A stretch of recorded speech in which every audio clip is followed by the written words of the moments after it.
राजस्थान के पूर्व उप मुख्यमंत्री सचिन पायलट को छत्तीसगढ़ का प्रभारी महासचिव बनाए जाने के बाद पहली बार मीडिया से रूबरू होते हुए पूर्व सीएम अशोक गहलोत की शैली में जवाब दिया है। श्रीनगर के डूंगरगढ़ में पायलट ने कहा, जहां तक राजस्थान से बाहर जाने की बात है तो ये मैं बताना चाहता हूं कि मैं थांसू दूर कोनी। उन्होंने कहा, ये सबको समझना है कि यहाँ पर हम सब लोग लंबे समय से मिलकर काम करते आए हैं। यह हमारी कर्म भूमि रही है। जब तक राजनीति में काम करेंगे, राजस्थान के लोग की सेवा करते रहेंगे। पायलट ने कहा कि पार्टी में अलग अलग नेताओं को समय समय पर अलग अलग जिम्मेदारियां दी जाती है। जिस तरह से पहले भी केंद्र में जिम्मेदारी दी गई थी, जब वो सांसद रहे, केंद्रीय मंत्री भी बने। बाद में राजस्थान कांग्रेस के प्रदेश अध्यक्ष की जिम्मेदारी पूरी ईमानदारी से निभाई थी। अब पार्टी ने लोकसभा चुनाव के मद्देनजर छत्तीसगढ़ के प्रभारी महासचिव के नाते बड़ी जिम्मेदारी दी है। इस जिम्मेदारी को भी वो पूरी ईमानदारी से निभाएंगे।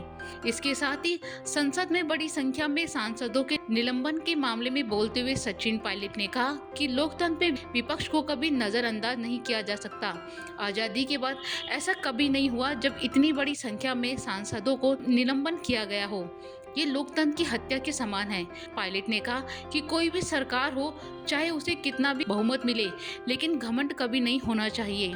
उन्होंने कहा कि वर्तमान में केंद्र सरकार को इतना घमंड हो गया है कि विपक्ष की बात नहीं सुनी जा रही। अपनी बात रखने पर उन्हें सस्पेंड कर दिया जाता है। इसके साथ ही पायलट ने कहा कि राजस्थान में भाजपा को पूर्ण बहुमत मिल गया है।